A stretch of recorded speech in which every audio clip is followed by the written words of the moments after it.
Where our veterans' voices are heard. MBR Talk. Hey, thanks for supporting our channel by watching and listening. Find us on the web at mbradio.us. Theme song is gonna play or not. I don't want to have it playing in the background, and I don't even know. So let's check and see if the Trench Talk theme is gonna play this week. There it is.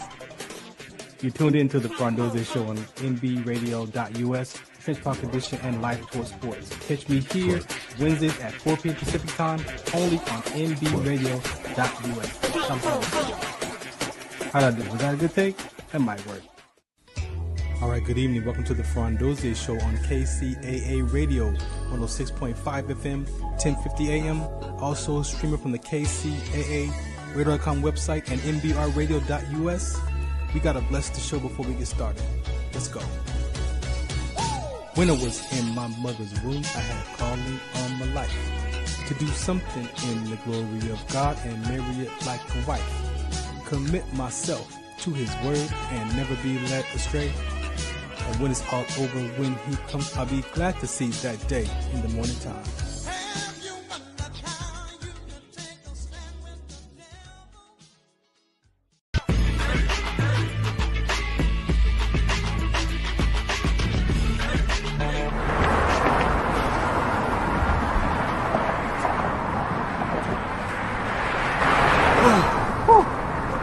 Hey, what's up, man? How you doing? I'm blessed, my brother. How you doing? I'm good, man. I'm good. Hey, did you see the game last night? Oh, that was a good game. But did you see the shot?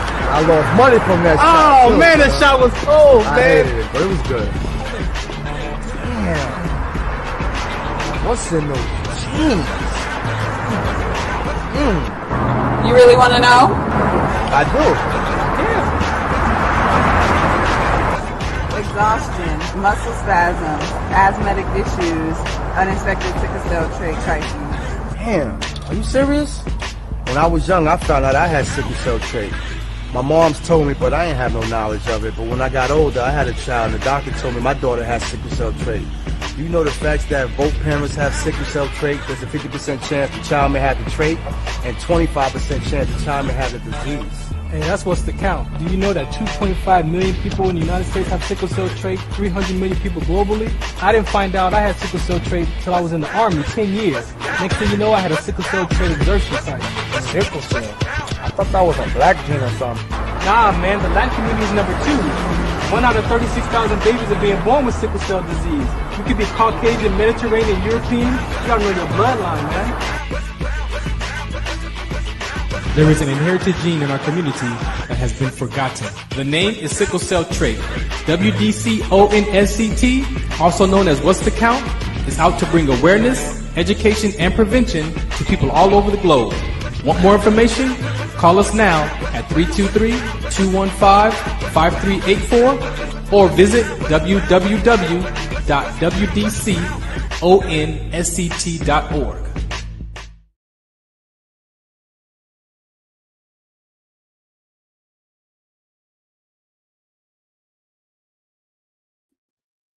All right, welcome to another episode of the Farron Dozier Show right here on the Military Broadcast Radio Network. That's right, MBR.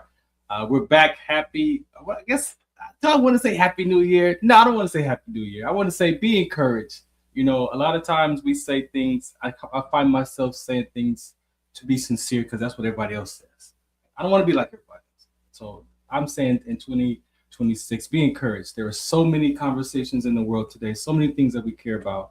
Find what you love, find out what fulfills you, and go and be and do that. I believe that once we discover those things, life just starts to shift and open up for us. Today on the Farron Dozier Show, the Trench Talk WDC radio episodes, one of my most important conversations that you heard the PSA about sickle cell trait, sickle cell. I'm a patient advocate for that. I experienced what they call exertional sickling with rhabdomyolysis in the military. And that's how I find myself in front of you, becoming an advocate and sharing information about that.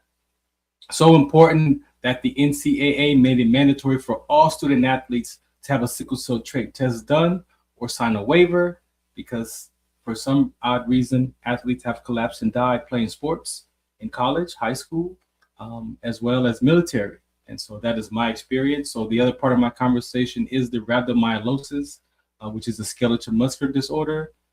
Anybody can experience rhabdo. So I've interviewed, short Asian women to big muscle-bound men who have experienced some type of rhabdomyolysis, right? And that's when the myoglobin in the muscles break down into the bloodstream, leaks into the bloodstream and hits the kidneys with the proteins and the negative potassium and all the things that lay dormant in the muscles.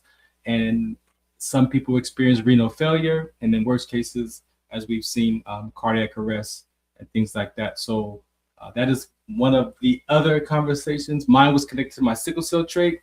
And so as I've been studying the last 15 years trying to figure out what happened to me, they are finally doing some research and some studying, and rhabdomyolysis seems to be the culprit in many of the cases, with statin medications, with other red blood cell conditions, or some people have muscle disorders that don't even know, are not out exercising, and it triggers that muscle disorder, and so they experience severe cases of rhabdo. So I've had guests here before, so that is one of my main topics as well.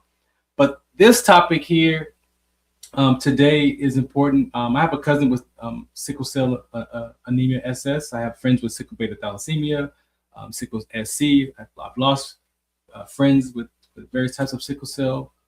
And so this conversation is important to me because, again, for our community, there's so many different aspects of sickle cell trait and sickle cell anemia, and they both have their own separate awareness, education, and prevention conversations, but they do come together when both parents have sickle cell trait, or that one parent has the trait and the other partner has another type of red blood cell condition. So today I wanted to bring Dr.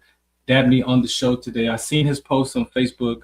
I've seen him, we were friends obviously, but I've seen him around, and but this post struck me because it was about vitamin D, and as a sickle cell trait carrier, but as a veteran or without all the identities, I was told I had a vitamin D deficiency of sort. And so just understanding that for myself, and then, just an opportunity to bring him to the show and share why this conversation is important, even for our sickle cell community, but for other people, right? Because even though you don't have this type of sickle cell trait or sickle cell, you still may know someone, or you may need this information for yourself. And so what this does for us is it helps spread the message. And if you hear somebody giving out some bad information that you heard that the doctor, corrected, then maybe you could share that correction, right? And so you become our allies, right? You become our support system. In these conversations, you just never know who might need to hear this message from you, that you can pass this knowledge along to them. So let me bring up the doc real quick. Dr. Dabney, how you doing? I'm doing all right. Thank you for having me. Thank you for taking time out of your schedule this evening. I know you're a few hours ahead, so thank you. That's not a problem at all. I enjoy doing this. Yeah, do me a favor, introduce yourself just a little bit, and then I'm gonna bring up the next guest too as well. Sure. So my name is Dr. Paul Dabney. I have a degree in naturopathic medicine. I also have a couple master's degrees in science education and in master's of public health, primarily with emphasis in infectious diseases. So in the past, so before I went to medical school, I was a microbiologist, a research microbiologist for the Food and Drug Administration for 14 years and 2 years with the CDC. So my background is pretty much steeped in science, but I had a keen interest in naturopathic medicine based on personal experience. So my mother, her grandfather was a Native American medicine man. So he taught her a lot of different things. He passed it down. Well, she passed it down to me. And then working at school, working at the FDA and CDC, there was a couple of incidents where I was working with antimicrobial resistance. So we were looking at different ways that these bacteria were becoming resistant. And I was doing some research with green and black tea, and found out they had a lot of different, antimicrobial properties. So based on the information the research I was doing, I knew that we were gonna have to come up with something different, something better than your traditional medication, because we were running out of room. We were running out of like maybe 2 antibiotics were actually effective for certain bacteria. Yeah. So I said, well, I want to do something different, which was kind of unusual for me. But I decided that going to naturopathic medical school was the choice the choice for me. So that's how I got into this.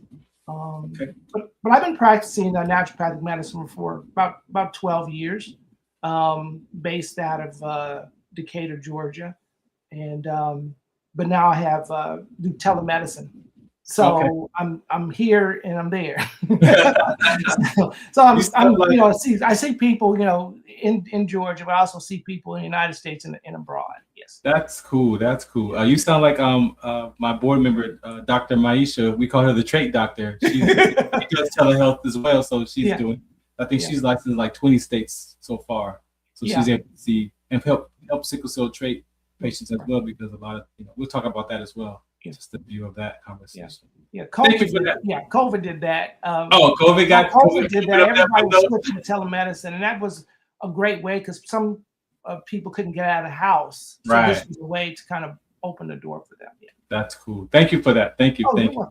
Let me bring up my my other guest for the other segment, number 2. What's happening, my guy? You're on mute. Can't hear you. There you go. All right, what's happening? I ain't want to be loud in the background. I know. Well, you're not a stranger, man. Introduce yourself to the listener. Give some background. Derrick Bush, retired Marine. I guess we're gonna sit here and talk about the motorcycle culture, man. We've been rocking since the end of 2012, basically. Yeah, we're like 13 years in this. Going on 14 years. Yeah, I appreciate you. And like I said, that second segment is going to be dedicated to the MC world. Derrick and I had some conversations. I'm a part of an MC as well, Disabled Veterans MC, and he mentioned some things that are missing. Not right or wrong, good or bad, but in this MC world, we forget that these systems and these clubs and these memberships are people. They're people first, right? And so Derrick brought up some good topics about educating people, even in the MC world, right? That maybe people are coming into this world of the motorcycle club and don't realize, again, some of the things, the culture, the topics, the way people behave. And so we're going to have a conversation after I have this discussion with Dr. Dabney.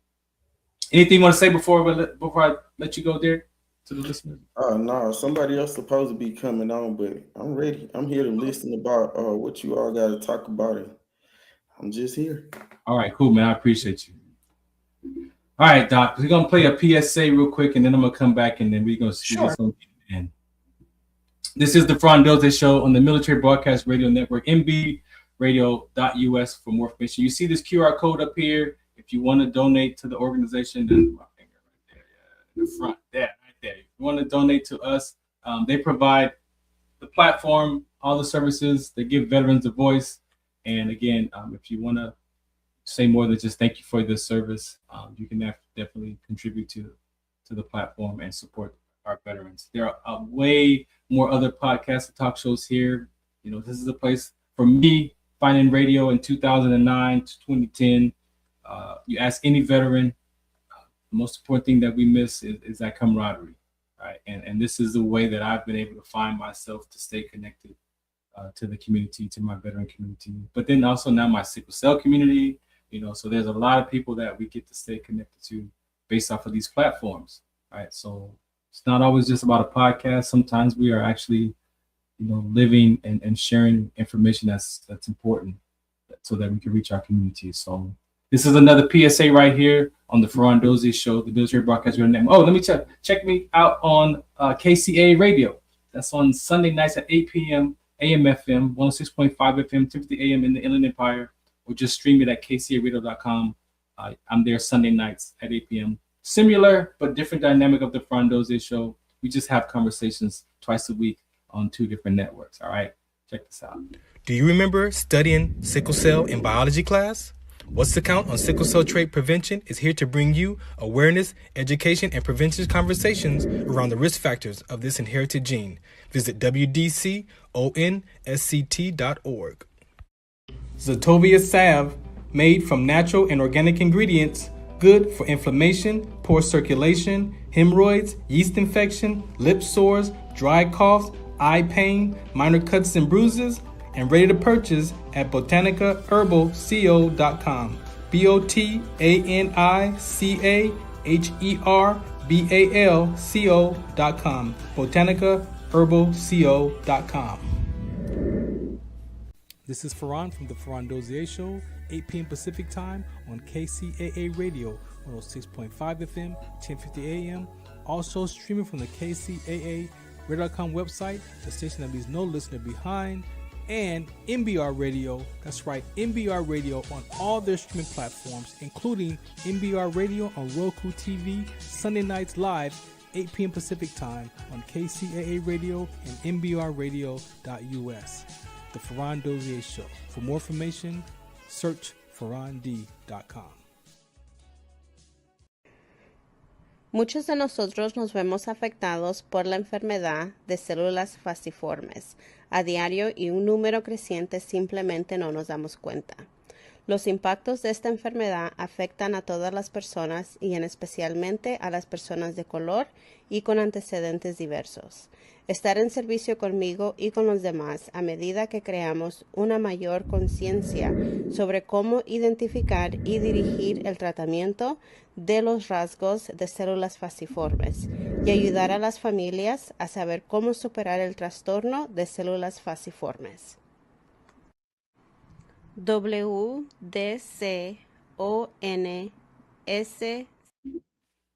All right, welcome back to the Farron Dozier Show on the Military Broadcast Radio Network. Again, these conversations are very, very important. So if you're listening, you want to take some notes, you want to find out some more information, you definitely can reach out to us at wdconsct.org. We are pretty much focused on sickle cell trait awareness, but with Dr. Maisha, we do have conversations around sickle cell anemia and other types of red blood cell conditions as well. So she is our trait doctor. She is helping those trait patients across the country get more information. A lot of people just aren't aware that there are some risk factors around sickle cell trait, right? We look at sickle cell disease or anemia, but we do have one copy of that gene. And what is that one copy of that gene doing to our bodies? And for some people, they may experience some type of health complications. I also want to say, if you don't know that you can know your sickle cell trait status, you can also find out what percentage of sickle cell trait that you carry, right? So the hemoglobin electrophoresis will also tell you what percentage of sickle cell trait that you carry. For us, we have, as you see behind me, we have, that's me. I have one normal hemoglobin A, adult hemoglobin, and then I have one gene that sickle cell trait red blood cell that can mutate. And a lot of people don't know that you can actually find out what percentage trait that you carry. I was able to find out during my transition out of the military, and I'm about 40% of my red blood cells are the sickle cell trait S gene, and then I have about 50-something percentage of hemoglobin A, and then I have a small percentage of A2, sometimes around 3.5 to 3.7 of A2, right? So you can definitely find out your sickle cell trait percentage. That is one of my campaigns that I've launched this year for 2026. Again, because a lot of people don't know what percentage they carry. It ranges. I've seen from 25%, and I've met people who say they have up to 43% of sickle cell trait red blood cells, percentage-wise, right? So you can definitely find that out. All right, so the doctor of the hour is here, and we are just going to get right into it, Dr. Dabney. Before we talk about sickle cell trait, do me a favor. Sure. Who was Paul as a young guy? Give us some background. Yeah, well, as a young guy, I come from a pretty large family of 8. I'm number 6. But as a young kid, I was always very curious, always asking questions, probably asking too many questions. Sometimes those questions got me into trouble, but I was always asking questions. But little do I know that with me asking those questions, looking for answers, end up developing a career around asking questions, trying to get the right answers. Just don't settle just for one answer, because there's multiple answers to different questions. Yeah. But like I said, those are my characteristics, as a child, which end up developing me as an adult. Continue to ask questions. I know my sister had a T-shirt made up of why ask why, and that was always the trademark. But always looking to solve a problem. That's pretty much the bottom line. Okay. What do you want to say about moms and pops? Let's shout out parents. Oh, so my father served in he served in all the branches of the service except for the Army and the Marines. He served in the Coast Guard, the Air Force, and the Navy. And he flew for the Air Force for like 30 years as a flight engineer. And he eventually retired, and eventually he deceased. But my mom, she was the provider. Whilst he was flying around the world, she was taking care of the kids.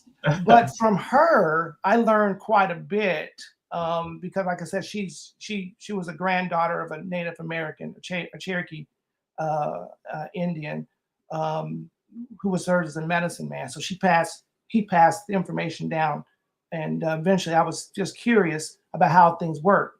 And she would just say, just works. And I was like, well, how does it work? So that kind of started, the different things for me, watching her do herbal medicine and wanting to know why this happened. And we were very rarely sick, staying out in the rain, trying to get sick, never worked. But those herbal medicines and the different things I saw her do kind of made me wonder about other different things, because we were hardly ever sick. So I was wondering, well, maybe that has something to do with it. For sure. Yeah. And your siblings, why do you want to shout out to your siblings? Your siblings well, like I said, family of 8. My siblings were pretty close. My oldest brother was in the Navy. He was a lieutenant commander in the Navy. So he was a weapons officer. And then my other brother is a medical writer, but he does all different types of writing, but he's primarily a medical writer. My other sister, she also writes. Then my oldest sister, she's a minister, but she also took care of kids and stuff. She's really loves kids. Yeah. And then my brother's next to me. He's also into English and writing and different things like that. Ooh. Has his own business. And then my youngest brother just retired, from the court system. So that's pretty much of the siblings. We come, like I said, we're pretty close. We always keep in contact with each other. And I guess in our house, we were all good at different things. Yeah. So there was no excuse in getting tutors, because certain ones were good writing and math or whatever. My father was really into English and math. He didn't care for science. My mom cared a lot about science. So I think I inherited her gene. Thank you for that. Yeah. Thank you for sharing that. That's sure people to kind of get to a sense of who you are. Yeah. I believe that, we talk about veterans, we talk about athletes, and even in society that we label one another, right? And as soon as I label you a doctor, then I'm going to listen to you and talk to you like a doctor versus as a person first, right? And I believe that sometimes those are the barriers that we have. Right. But I tell people when I have patients, and I've got a variety of different patients that I see, and some people just say that some of the ones who have, higher degrees and stuff like that, they expect me to talk to them a certain way, or especially the ones who are in medicine, they talk to them a certain way. And I was like, I treat everybody the same. I have to speak in a certain language that everybody can understand. So I can't assume just because you went to medical school, you have higher degree, you can understand what I'm talking about. So I treat everybody the same, so I don't have to write a script for get off script for everybody. So I treat everybody the same, and I think they like that because you treat everybody the same and don't treat anybody any differently. That's just how it should be. Yeah, exactly. Yeah. Now, before we again this last piece. Come to find out, you are a veteran. This is a military broadcast network, so you are definitely. Thank you for paving the way for me. I know you're a little bit older than I am, so thank you for that. Yeah, that's when had you, after all this medical knowledge, when had you joined at the military for an option? Okay, so I joined the military before I went to medical school. Okay. But it all started off with I wanted to serve, but I tried different branches of the service. I was getting older and stuff like that. I was an ROTC when I was in college. Then they found out I had flat feet and they snatched my scholarship. It was a Navy ROTC. They snatched the scholarship away. Oh no! So I was always looking for the military because I always felt that's my place. I come from a military family. So anyway, long story short, it was like I tried other different things, the Air Force, and came very close. And then they said, "Oh, you got to have a master's degree." I didn't have any other degrees. I just had the bachelor's degree. So I'm like, okay. So I eventually wanted to join the Army. So I tried. They said, you're too old. So, so my wife was actually she was a medical student, so she was going to try to get into the Army National Guard. So I was up there chauffeuring her around, getting her where she needed to be. And I talked to the Surgeon General, and he started talking to me and says, "Well, we're interested in what your background is." I'm like, well, I'm not here for that. I'm just here just because my wife is here. So it ended up becoming a conversation where he says, "I've been looking for someone like you." Now, this was right after 9/11. So I had worked with biological toxins at FDA. We were doing a lot of biological toxins and stuff like that. So I didn't think that I was really qualified. So he says, "Well, I can give you a waiver, but you're going to have to meet the qualification." So I met the qualification. So at 40 years old, I'm in the Army now. Going through basic training, had to go through basic training, and it was one of the best experiences, and also one of the most kind of humbling experiences because I'm older. I think I was older, and but it taught me a lot about myself and things I needed to do. Yeah. But that's how I ended up, in the Army. But eventually, I was selected to become. It was called civil support, but it was called the weapons of mass destruction. They don't call it that anymore. But then I got transferred to Arizona, where I went to medical school and became a preventative medical officer.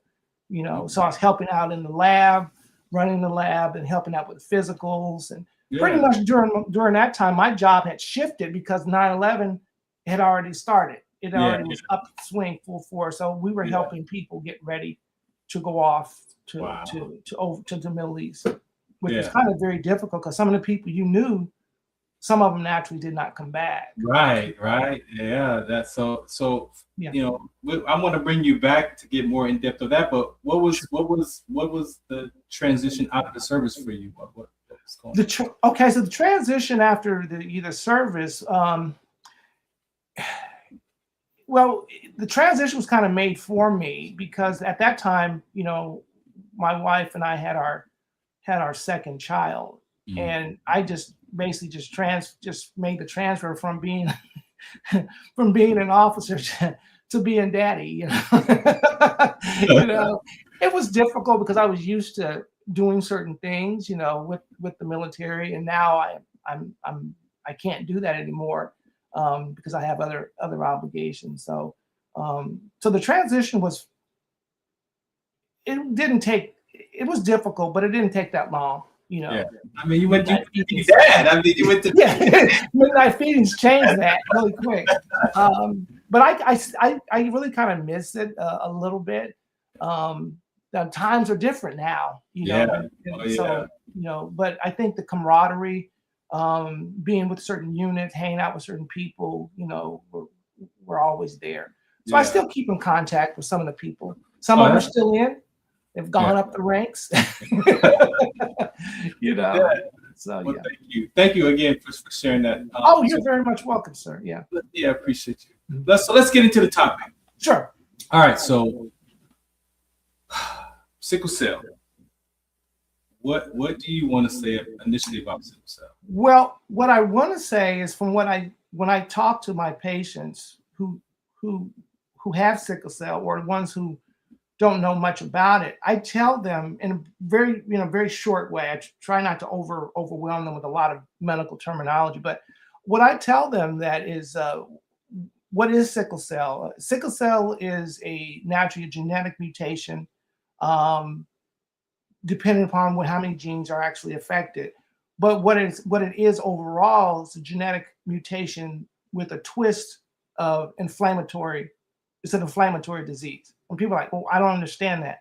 I says, if you knew what, like inflammation is basically something is irritating the system, irritating the body, causing some type of damage, the body's natural response is to create inflammation. Okay, it's the way the body, it's like setting off a flare. We're having problems, we need to fix it. Mm-hmm. And if this continues to happen, the inflammation gets worse. The body just is trying to let the other parts of the body know that there's a problem, but it becomes chronic. So with sickle cell, it's an inflammatory disease because with the cells clumping up damages the blood, the blood vessels, which when the blood vessels get damaged, there's a compound called cytokines is released to let the body know, hey, we've been hurt, we've been damaged. And it keeps happening over and over and over again. And that inflammation doesn't stay, it spreads. Mm. It spreads. So that's why it's a chronic systemic disease, not just limited to just the blood vessels. Right. Yeah. And but that inflammation can cause so many problems. So one of the things that it causes is it damages the endothelial cells, the cells that inside the blood vessel. Let's say the red blood. I mean the red blood vessel. It damages that, and before it becomes damaged, those cells create nitrous oxide, and nitrous oxide opens the blood vessels up. It opens it up so the blood can flow normally. But with it being damaged, the blood vessels shrink. And that's what you have in sickle cell. Now you've got this small space and it all clumps up together, damaging it in the process, causing more problems, more pain in the process. So that nitrous oxide is extremely important to have, but it's damaged, and if your body doesn't replace it or you don't have the right nutrients to help build it up, you're going to end up having more of a problem. And that could lead to the chronic pain because of those. Yes, that actually can lead to pain, but also can lead to, once the blood vessel is damaged, you have fats, minerals, the basic deposits that fill in that gap, and that builds up, creating this huge plaque, which now causes the blood vessel to get even smaller. Yeah. So yeah, it creates a lot of pain. Not only due to the sickle celling effect, but also due to the blood vessel collapsing in on itself. Right, and so we know that blood flows everywhere. So yeah, people still can have crisis everywhere. The blood flows. Right. Can you touch on the acute chest syndrome? Can you touch on that? Yeah, I can touch on that. That's the one I hear about the most. Yes. A lot of people actually have that. Matter of fact, it was just the other day, a patient just got out of hospital because of that. Mm-hmm. So with that happening, with the like you were saying, the blood flows everywhere. So in this particular case, the blood flows into the lungs. Okay, you have the blood flow into the lungs. So if you have the sickling effect, you can cause the blockage of that blood vessel that feeds the lung. And when that happens, that lung has to have a good supply of oxygen. or a good supply of nutrients to feed the organ.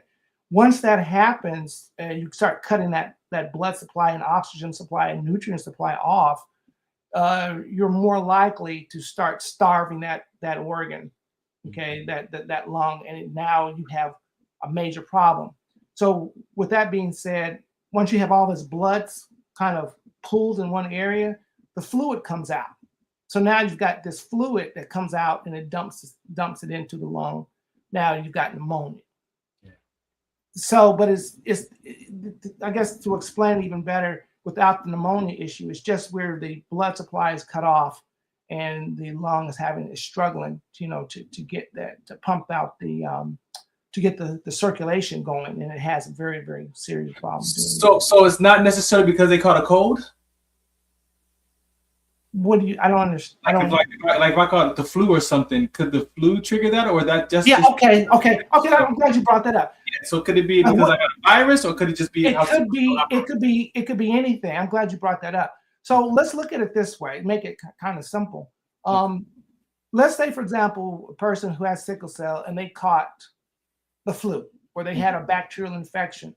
Right. Well, the body is already primed to fight this problem. It's already primed for that. It's already having problem with blood circulation, inflammation. So you've got these cells in your body.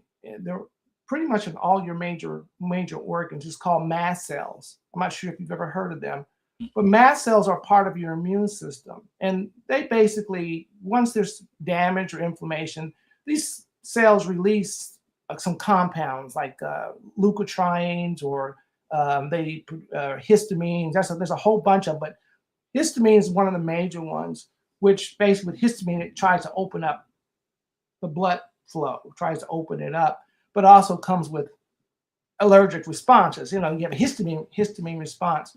So when these mast cells become stimulated, and we're talking about with sickle cell, you're constantly being involved with inflammation.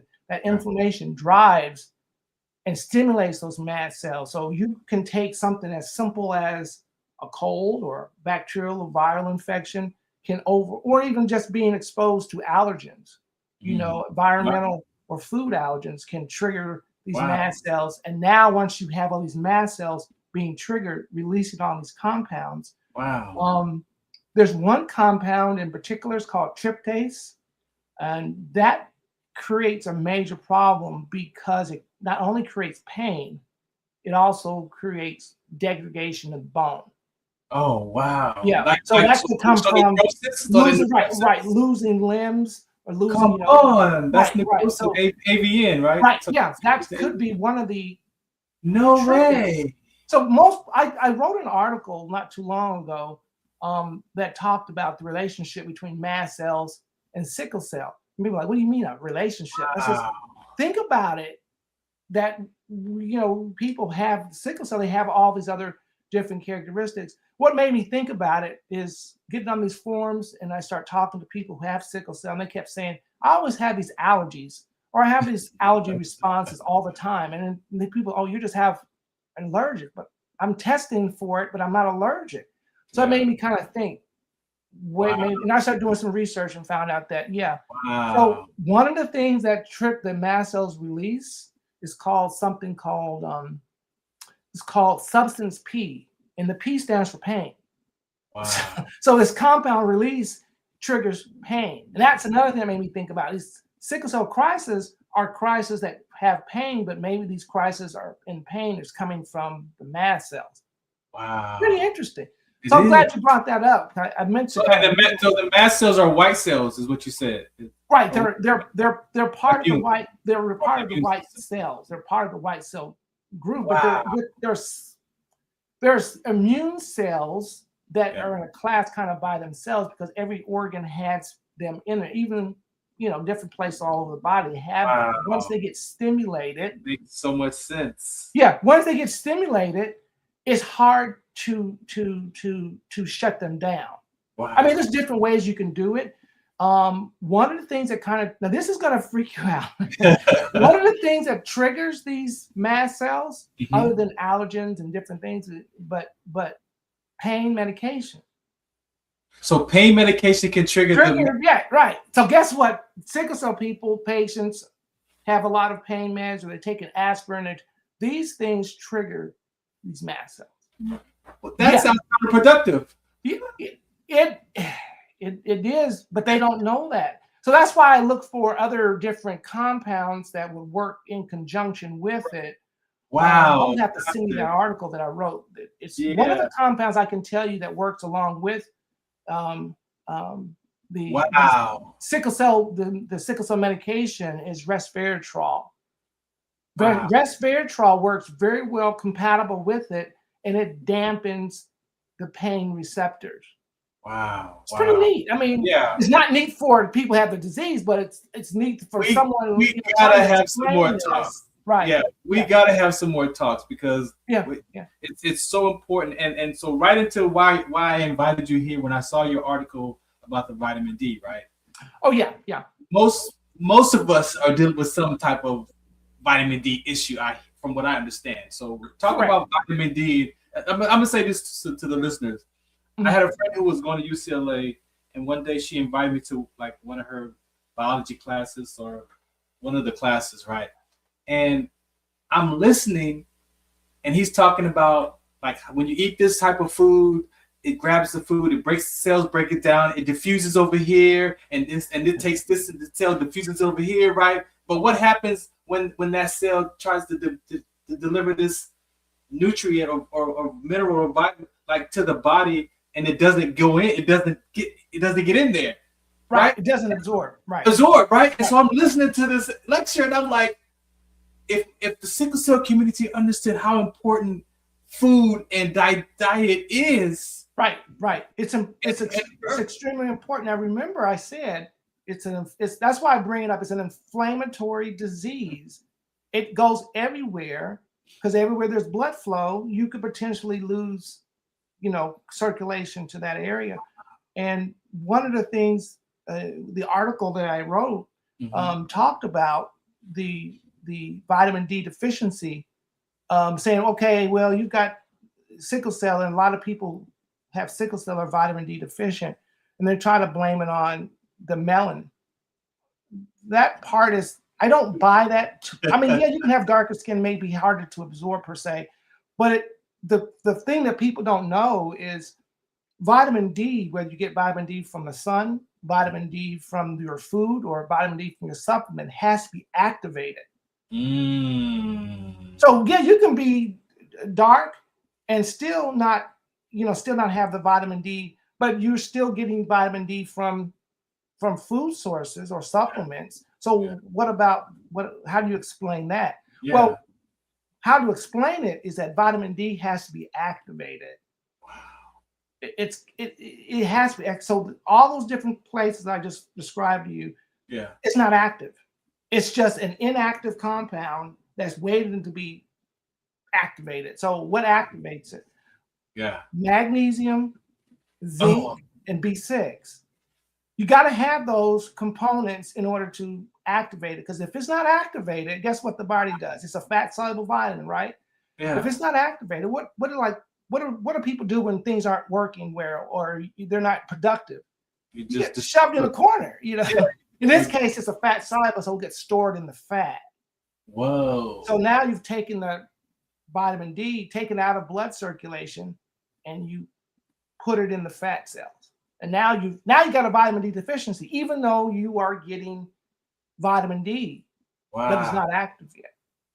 Wow. So that's why I wrote the article, not because of the pain, because I hear people complain about it, but also they say, the article, the majority of the people that come in to the emergency room, whether they're kids or an adult, are vitamin D deficient.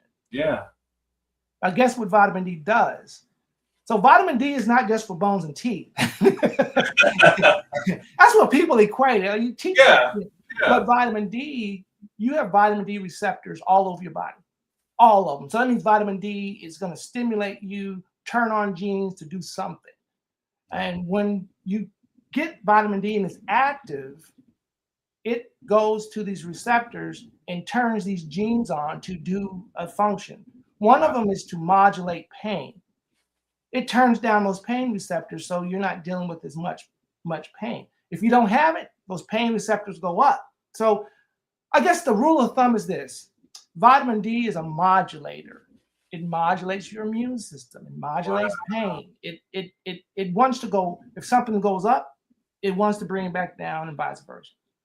Wow. So that's why vitamin D is so critical, especially with people who have sickle cell. Remember, they're losing bone.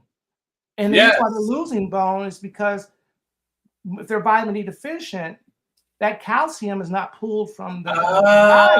Right. It's not. So what happens? If it's not being pulled from the diet, guess what happens? And here's what happens. If you're not getting enough vitamin D, your calcium levels go down, right? Body's going to pull it from somewhere. So your parathyroid is going to say, hey, we're low in calcium. So guess where it pulls it from? Bones in your teeth. Oh my goodness. So that's why it's critical that sickle cell patients have to have vitamin D, not just for, controlling the pain, but also keeping the calcium where it's supposed to be. Now, I am missing a part to this. One of the parts is critical. It's not just magnesium, zinc, and B6. Once calcium gets into the bloodstream, it has to be told where to go and redirect it. You don't want it to go a lot into the blood vessels. You don't want to go into the soft tissue. You want to redirect it. So K2, vitamin K2 works with magnesium to put calcium into the bones and the teeth.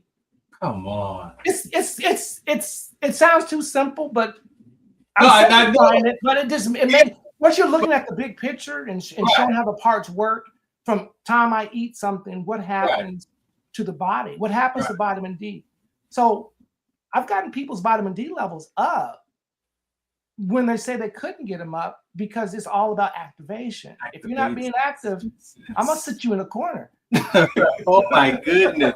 And so as a patient, with sickle cell trait, because I know I've been told that my vitamin D is low, and I know my immune system is compromised as well. With so it makes sense because of the vitamin D is not there. So if the vitamin D is not there, you're going to have a compromised immune system. You're going to have a lot of different things that vitamin D actually controls the serotonin and dopamine. So there goes your people that are depressed. So that's what depressed. Yeah. So that's why the depression. Right. So vitamin D does more than makes sense. Yeah, it makes sense. I didn't put that into the paper because it had nothing to do with pain. But I'm just trying to let you know. Norepinephrine, speed, energy, moving. Vitamin D does that, controls that. It stimulates those neurotransmitters to do their job. Wow. Before I let you go, we're gonna have to have another talk. So okay, sir. I hope you know you're my new friend, right? Well, we'll get your vitamin D up. Get my vitamin D up. So, sickle cell trait. Can you express why sickle cell trait is an important conversation, if at all? It's important because people mislabel it. Basically, I've heard this. Well, I've got sickle cell trait. Well, when my doctor told me I got sickle cell trait, you're not going to have it. You can't have a crisis. You can't have all those different things. And it's like, well, if you knew what the word sickle cell trait and what it does, you wouldn't be having this. So people, even though they have gone to medical school or have some whatever, there's a lot of people out there that don't know, or they weren't taught things very well, about it, unless you're a specialist or whatever. But still, people still need to know that sickle cell trait, you can still have the same symptoms as if you had sickle cell, even though you don't carry both. You have instead of having that one gene that's instead of having two that's messed up, you have that one. You still have sickle cell. So if it's sickle, it can still function as sickle cell anemia, but not as blown. But you can still have the pain, crisis, and everything a sickle cell patient has. Yeah. No, thank you for that. You're very much welcome. Yeah. About your article, is there any specific you want to touch on about the article? I just wanted people to understand the main thing is that the pain is naturally real, but I always tell people try to prevent these crises prior to happening, and vitamin D is one of them. But hydrating, getting enough food that has nitrates to boost up your nitrous oxide. So that's the thing I wanted to tell you about the article is that please have your vitamin D levels checked so you can get the help that you actually need. Now, in our community, I can only speak for. I advocate for lupus and other causes as well, but I know for sickle cell, the relationship to the medication, right? And you talked about your mom and the medicine men and those conversations, where that we know that the herbs can definitely help naturally in some cases. But I believe that our community has been so focused on, if it's not a prescription from the doctor, then I can't take it, right? And it's not saying that you can't look at the herbs as I see. How do you want to talk about the natural medicine if you can? Well, first of all, when the people are actually want to do something natural, they still want to clue their doctor in, at least give them the opportunity to say, and also check to see if there's any side effects, because a lot of times people have sickle cell disease. They may have other health complications. They may have kidney disease. They may have other different things. So some diseases on top of the sickle cell the herbal medicine may not be compatible with. Right. But I try to herbal medicine is important. I use it some, but I always try to stick with the minerals and try to stick with the vitamins, because a lot of research to support it, and there's other ones to support the research with it, like quercetin and stuff like that, resveratrol, those. But I guess what I'm saying is I'm working with things that their body already has. You don't come into this world with resveratrol or quercetin, but I'm not knocking those things. I'm just saying that they do help, because I mentioned in a couple of the articles that even this conversation we're having, it does help. Yeah. But just check to see if there's any incompatibility before you jump down that rabbit hole and take this herbal medicines, even the vitamins and minerals and stuff. Yeah. Man, I appreciate your conversation today. Thank you for inviting me. I enjoyed it very much. This is something that I've always wanted to do, and I've done other podcasts, but I focus on a lot of other different things with sickle cell and just dealing with the different communities that have the disease. Yeah. Like I said, being a sickle cell trait advocate, our community lives with sickle cell NC trait, SC disease, sickle cell SD, sickle cell and OA-REP, Monroe. Like there's a lot of other red blood cell conditions, beta thalassemia, that when I became an advocate, and my mentor, God rest her soul, Phyllis Zachary Thomas, she was like, look, like she taught me how to be this advocate, to be responsible, right? And so there's so much going on in these aspects of sickle cell that people, it gets overlooked, or just the awareness is not there. And so I just want to make sure that these kind of conversations are had so they can land somewhere, so somebody who needs the information, if it's not today, they might get it tomorrow or 2 years from now. So we appreciate the things that you're doing and the people that are supporting you, because this is information. Same thing I'm trying to do, but you naturally have a bigger platform, and maybe someone else that's listening could learn something and actually could help someone else out, because this is very important, and it would cover yourself. It's not a cure naturally, but it's a preventative measure that people need to take in consideration. Well, you will definitely hear from me again. Well, so. I hope so. I enjoyed it. I thank you guys for at least taking the time to listen, and get off my soapbox. No, like I said, because when you think about vitamin D and the other lupus, like the other autoimmune disorders and things like that, like. Okay, so you're thinking ahead. So remember I said vitamin D is a modulator. Okay. And if you have lupus or any other autoimmune disease, vitamin D goes out the window because it's fighting to modulate and it loses if you don't support it. So vitamin D is a modulator, so that works very well for other autoimmune diseases as well. Yeah, and it has to be active. You said it has to be activated. It has to be active. You got to have what? Now, you have to have magnesium, zinc, B6, and you also have to have K2. K2 is just to control that calcium. You don't want to have all that extra calcium running around. Yeah. But you have to activate it. You need those other different things. K2's in waiting. it just makes so much sense with sickle cell and I know with sickle cell SC disease, a lot of my friends that have SC, a lot of them experience the avascular necrosis kind of pain, right? They have one thing I want to tell you that if you were going to do something, if there's one mineral that they really need to be taking is magnesium, because magnesium hydrates the cell. It makes it less cyclic and less sticky. Now, it's not going to change it back to a normal. So I'm not saying that. I'm just saying it changes it just a little bit to keep it from getting trapped in between the blood vessel. And also it hydrates it, puffs it up a little bit so it's not so sticky. Yeah. Yeah. So that's. Yeah. All right. We're going to have some more talks for sure. All because right, sir. Thank you very much for everything. My mission for this year is just bringing awareness, re-educating the community about sickle cell trait and sickle cell.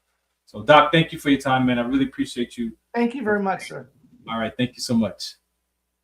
All right. This is the Farron Dozier Show on the Military Broadcast Radio Network. I'm going to take a quick break. We're going to come back and talk to Derrick, my retired Marine friend, about this MC world. And just to give you some context, we're not bashing. This is not pointing fingers. This is a space where we talk about education, awareness, and information. And even in the motorcycle world, they're people, right?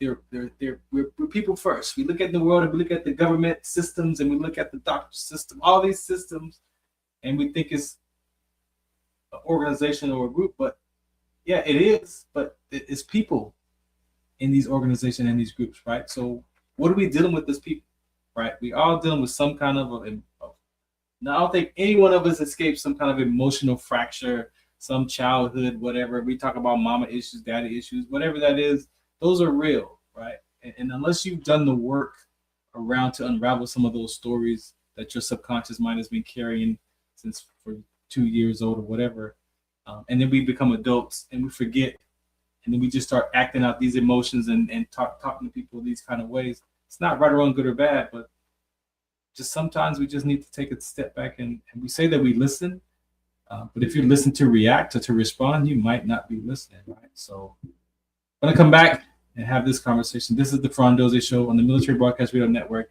Shout out Southwest account. This is Farron from the Farron Dozier Show, 8 p.m. Pacific time on KCAA Radio, 106.5 FM, 1050 AM.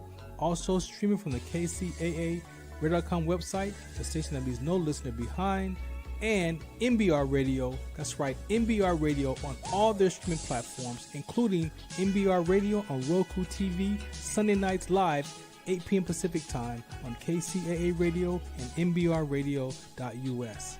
The Farron Dozier Show. For more information, search farrond.com. Do you remember studying sickle cell in biology class? What's the Count on Sickle Cell Trait Prevention is here to bring you awareness, education, and prevention conversations around the risk factors of this inherited gene. Visit wdconsct.org.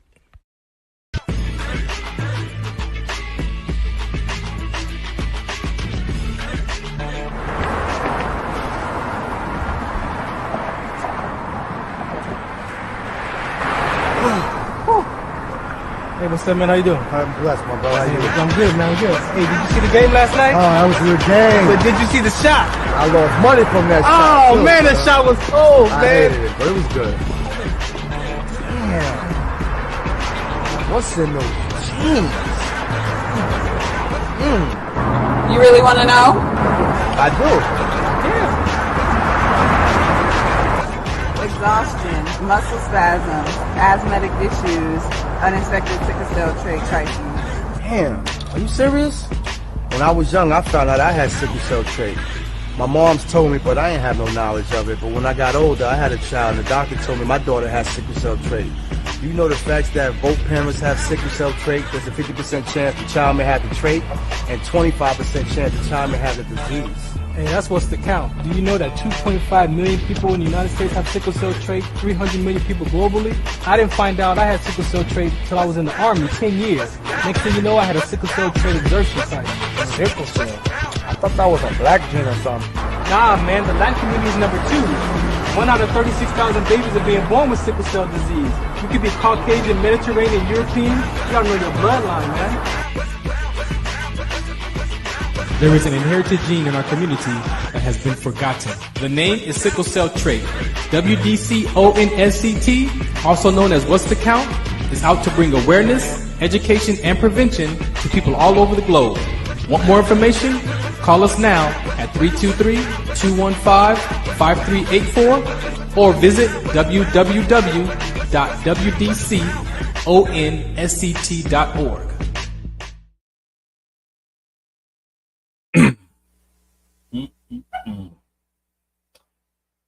All right, welcome back to segment 2 of the Farron Dozier Show. Again, this conversation, you may hear it directed to the motorcycle community because this is what we're talking about or talking from.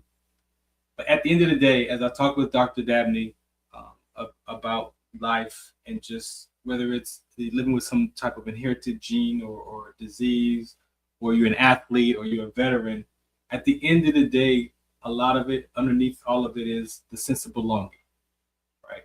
As human beings, we want to belong. We want to be connected to people. And a lot of times we grow up and the most important people in our life, our mother and father, we're disconnected. At some point, we get disconnected from that. And I believe that I've learned that there is a natural disconnection between that child and that parent, that child and that father, and that child and that mother. There's a natural human being disconnection that happens. And unfortunately, if the parents don't understand that or are aware of that education or belief or understanding, that the child's, that wedge of the disconnection gets wider and wider. So by the time they're, 12, 13, 14, and you probably yourself can remember telling your parents, well, you don't understand me. My parents don't understand. Yeah. And you get with your peers and it's like, yeah, our parents don't understand. Right. Even there was a song about it. Right.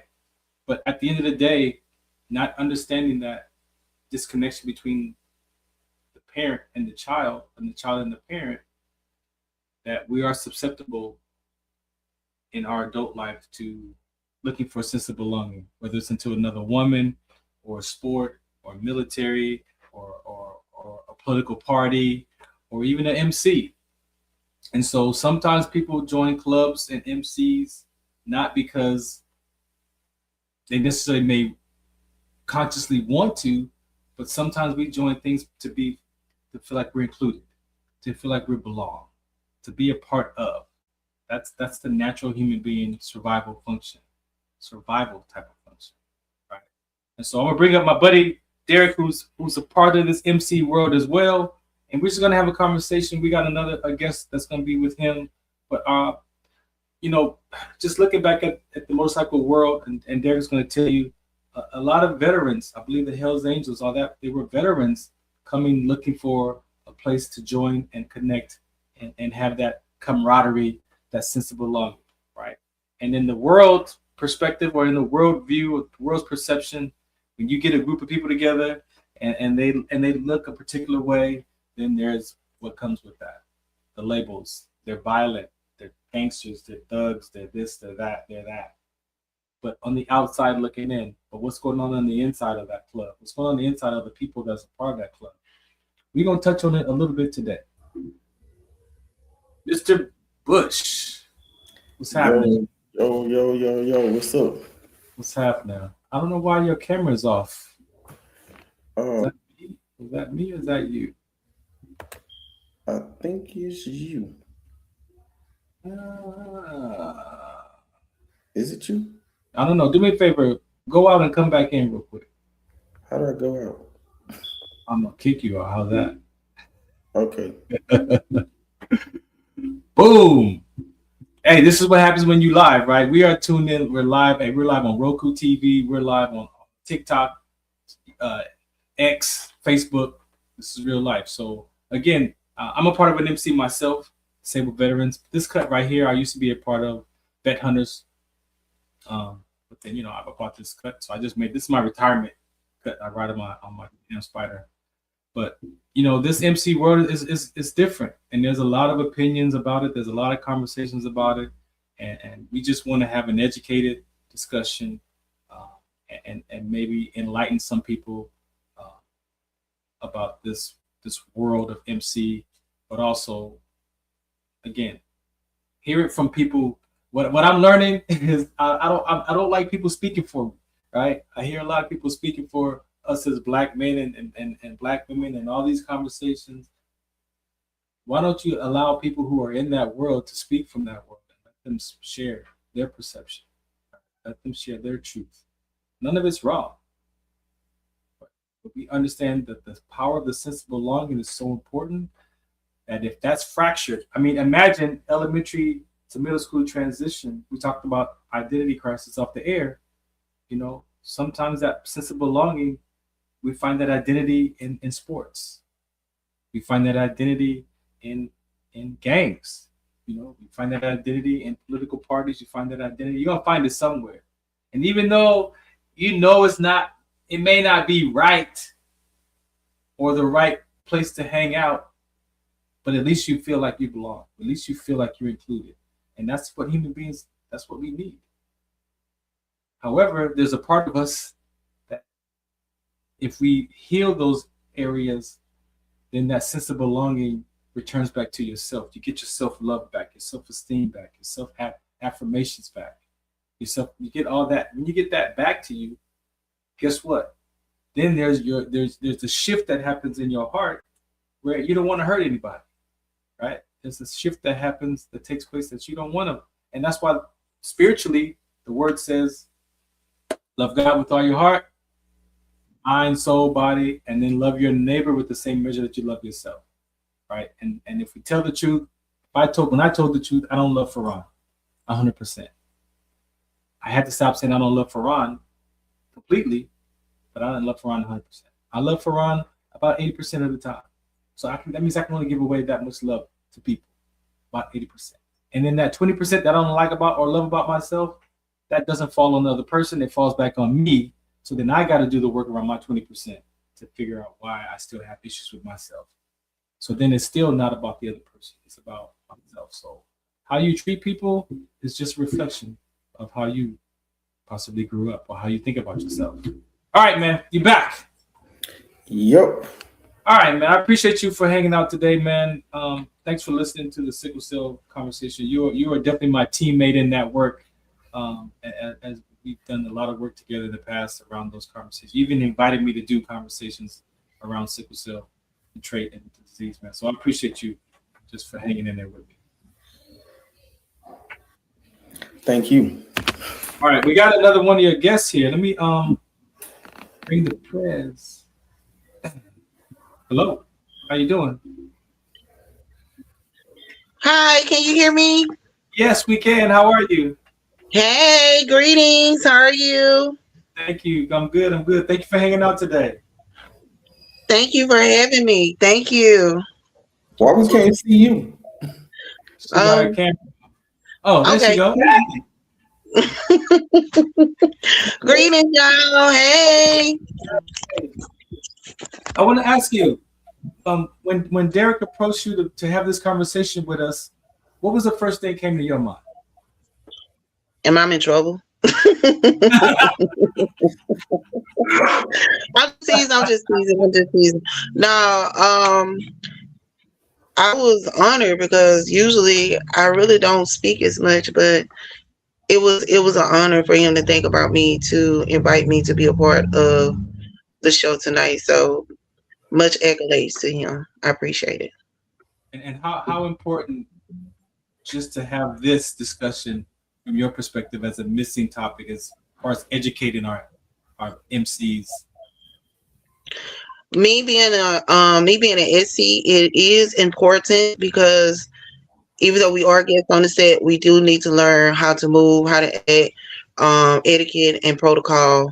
So when issues and things do arise, we know how to do it, what to do, and proceed and move forward from there. So everything ties in together as far as paying attention, listening, and practice and follow protocol.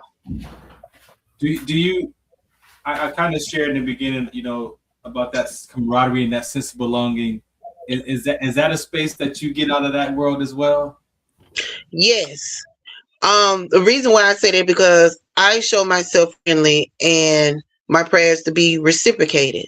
So I start out by taking the initiative to have a smiling face, to bring good vibes, bring positivity, because I am in charge of my own vibe.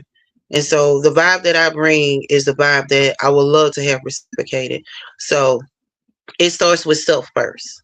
So how the way you present yourself is the way how people will receive you.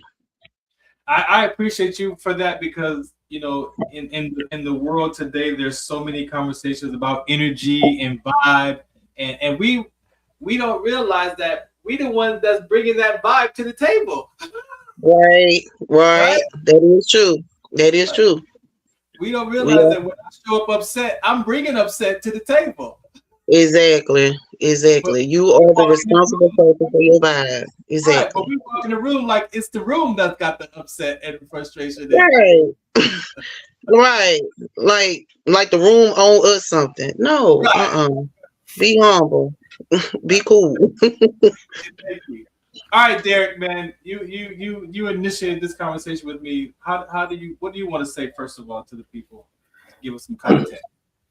Well, at the end of the day, when it comes to this like motorcycle culture, like we're all like guests of the motorcycle set, and like we talked about earlier, this here started from like veterans coming back home and stuff like that, and it basically came down to wanting to belong to something.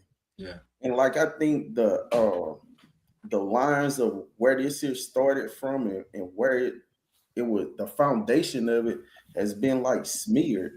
And like you can't really have a conversation with people that don't even know like the history of they talk about the history of their club, but they don't know where like the motorcycle culture actually started from. Yeah. Right. I think that's a lot of what we're missing on the motorcycle set. We could talk about history of the club all day, but where did this here start? And like when it came to like the outlaw part of it or whatever, that basically came from people saying that you can't tell me that I can't do this, I can't do that. That's where it came from. And now we outlawing against each other. And they get so bad to where we outlawing within our club. Like, yeah. And the outlaw club is supposed to be like the gatekeeper. And like a lot of them are here causing like chaos. And I get it a lot of times. You don't fit the stigma of an outlaw. What's an outlaw? Like, yeah, tell me what an outlaw is, and I'll show you what it isn't. Yeah. Because at the end of the day, like, I'm still a guest. Even though I'm in an outlaw club, I'm still a guest. If I go to somebody else's clubhouse, I'm still a guest, and I have to conduct myself accordingly. And it always plays in my head, treat somebody else's clubhouse like it's grandmama house, because you ain't gonna go to grandmama house and cut up. Exactly. I got one more guest in the waiting room. Send them on. I don't think she want to come on. Oh, she want to just listen. Okay. That's cool. So Prince, for the women in this culture, the men we deal with ego, and we know we deal with, you see that some education could help improve or enlighten some dialogue. I couldn't hear you. It was breaking up towards the end. I am so sorry. What information you want to bring that you see that's missing to the women part of this? Because we know as men we deal with a lot of ego and pride and all that. So do you see that same thing? And then what do you see could be added to that? Okay, first of all, if you don't mind, I want to introduce myself. I am PCPD SC. I am from Mobile. My name is Prez Mufahuntis. I am the founder. So I'm gonna give you just a little insight from what I see with my own two eyes. Yes, we go through the same thing on the women's side. You know, some women think, you know, we supposed to be in competition, which it don't make no sense because we're doing the exact same thing. So I don't know what we're competing for. It also draws a line of inferiorism because some people feel like because you're on this type of status, you should be exalted up here instead of being down here. So it is a awkward balance sometimes dealing with females on the set. But again, you set the tone. We set the tone as women dealing with other women in different clubs. We have to set the tone. How the way that you present yourself, that's how people will receive you. So that's why it's very imperative to, number one, always do your research and your homework wherever you go. You have to do your research. You have to do your homework. Number two, always come with a smiling face. Always come with good and positive energy because people will feel that energy. People don't even know it, but everyone has a little sense of discernment. People can tell when you're feeling good. People can tell when things are bothering you. So how the way you carry and you present yourself is going to attract the vibe that you're going to bring. You're going to attract good people when you have a good vibe. You might attract bad people when you have a bad vibe. But at the end of the day, it's up to that person, that man or that woman. I'm just talking all in general. Yeah. To present yourself in a positive way. Sometimes some people you might not receive it from the other end. That's a them problem. But you hold yourself accountable for your own action. I was always taught, and I say this every time and I listen to it. You cannot listen to what anyone says because when you do, you become mediocre. I can't be mediocre for no one. I cannot do it. So dealing with the set, I learned that this is a lifestyle for one. This is something that I enjoy doing. Number two, how the way I present myself is how the way that people is going to receive me. If I come in there with a messy and negative vibe, people are going to receive me like that. And they don't want no dealings. Some people might want to deal with me if I'm on that messy vibe and just want to have me just for a mess. I'm just being transparent. But at the end of the day, you carry what you bring. It's not up to nobody. Should nobody make you feel how you should be coming into this set. You should already have that in you. Nobody should influence you to have this type of vibe about yourself or that type of vibe about yourself. You draw the attention. You are the vibe. So yeah, I see it on the women's side because some women feel like, oh, because you're a beacon of light, they don't like that. It's an issue. It's a problem. It shouldn't be if we're doing the exact same thing. I like how you said that because I'm 55, right? And I've been on my journey of healing my heart for 15. This is my 16th year, and only the end of last year I realized that I can't control how you think about me, but I can definitely control how I land on you, and that's what you're saying. Right. I can control how I land on you, but I can't control how you think about me. But if I land on you in a way that's kind-hearted or patient or whatever, then you're going to receive that fruit from me, regardless of whatever you're with. Right, exactly. Because even the Bible said you're supposed to show thyself friendly at all times. Right. So if that's the could the perception of how we view ourselves, the way we think that the world views us, cause me to show up with an attitude? It shouldn't, because you shouldn't be easily influenced. But I'm saying, you think it can cause that for me to act like I'm my identity is better, or I got to be a particular behavior because I have that vest on, that cut on, or that patch? The patch should never change you. You should never, ever let a patch change you. Because at the end of the day, it's not about that patch. It's about the person in that vest. You hold the weight of that vest, not the patch hold the weight of you. So if you come in huffing and puffing and stuffing, you're not going to last long. You got to come in gracefully, humbly, or the set will humble you. Trust me, the set will humble you. So coming in a way to present yourself, especially if you on this set journey, because I only been on this journey for 13 years. So I don't know everything. I just only can see what I can see from my social club eyes. And how the way that any upstanding person should carry themselves is not only just a reflection of you, it's also a reflection of your club that you represent. Because like I educate my sisters, when we put on that vest, everybody's last name is PCPD. At the end of the day, everybody, my name is Mother Hunter's PCPD. This is sister such and such PCPD. Because like, even in my personal life, my daddy taught me, may he rest in peace. My daddy taught me, when you step out this house, you represent my name. Same way. It's the same traditions. I'm old school. I'm traditional. You can tell I was raised by my great aunties, my uncles, and my aunts, and all that stuff. So I still have the old school traditional, and I kind of mix it in with a little flavor. So that's why I carry myself a little different. Shout out to us 80s babies. So it's like how we raise. You know what I'm saying? It's the same way. Respect will take you as far as your frequent flyer miles can take you, baby. It will take you unlimited, beyond wherever you want to go. Just respect.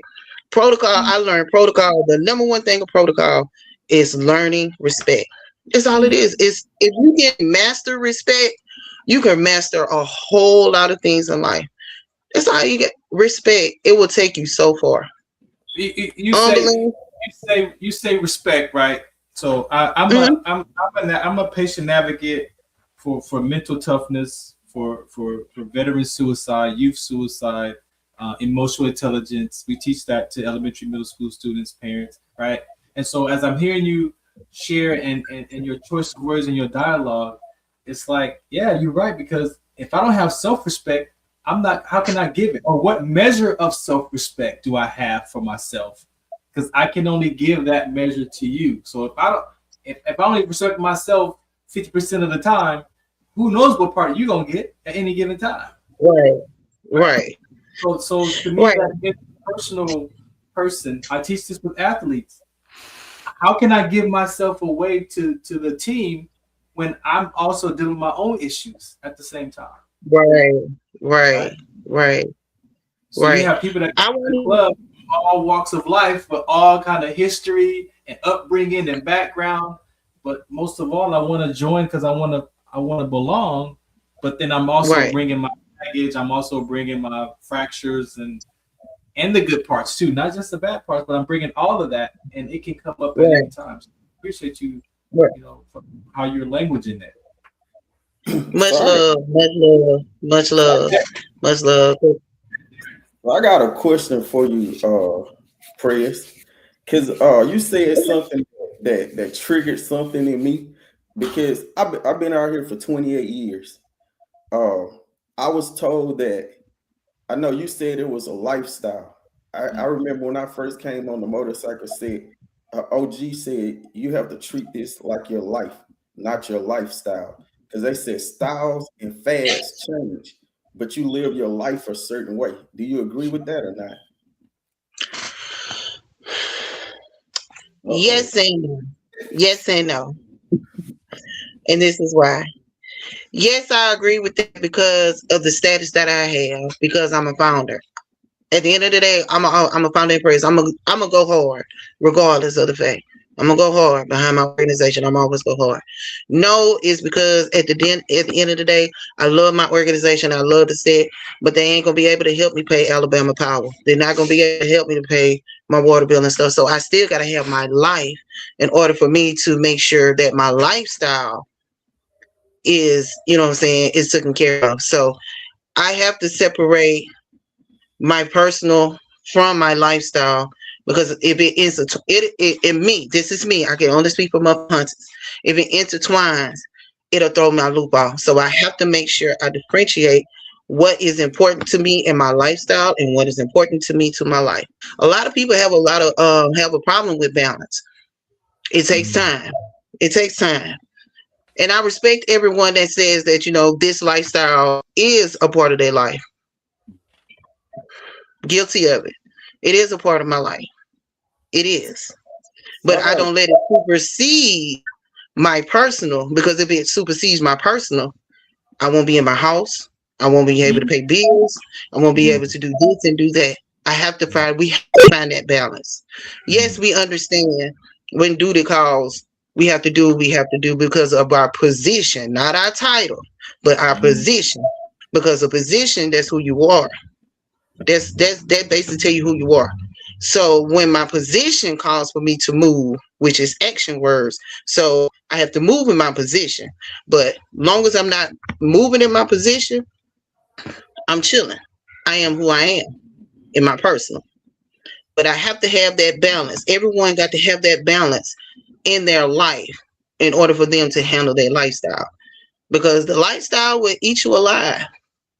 I have seen it. I have seen it done. It will eat you alive. But you got to have that balance. And no disrespect to anyone that feels that way.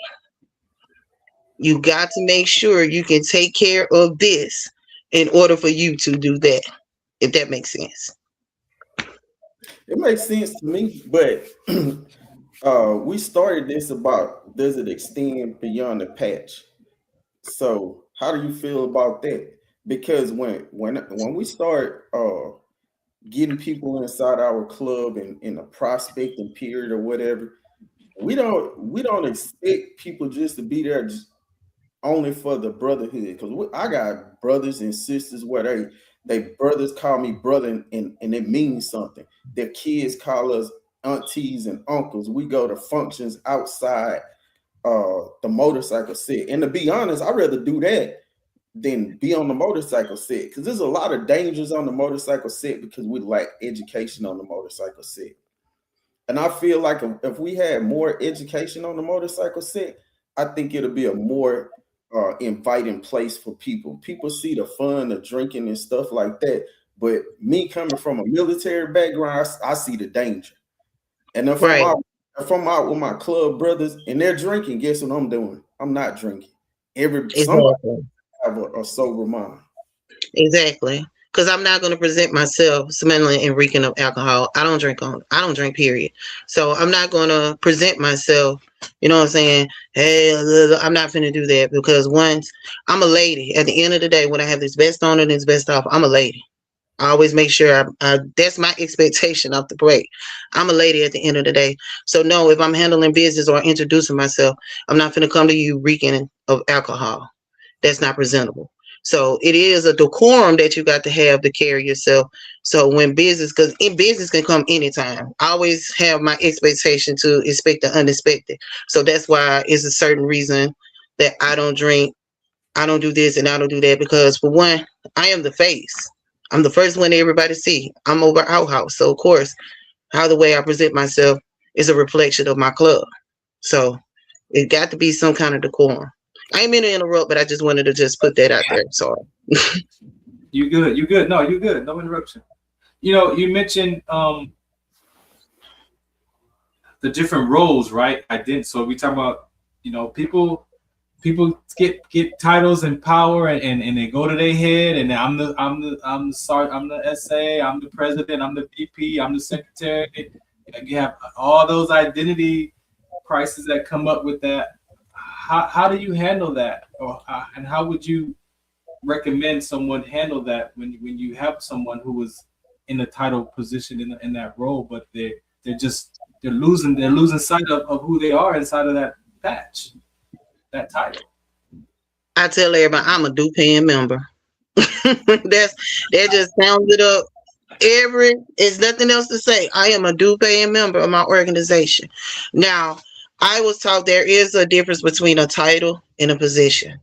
One thing, my title is the founder, but my position is the president. So I don't let my title outweigh my position. I don't let my position outweigh my title. I don't care about my title or my position. At the end of the day, I'm a due paying member. That's who I am. That's who I really am. I'm a due paying member to my organization. I don't care about being prayers Muffin I don't care about being this and this and this, because titles is not gonna last forever. It's not gonna last forever. Yes, I have honorable mentions because of who I am, but at the end of the day, I tell anybody, who are you? A due paying member. I'm Muffin Hunters. I am a due paying member of my organization. It sums up everything like that. I like how you say that, because when I introduce myself, I just introduce myself as D-Rock and I leave it like that.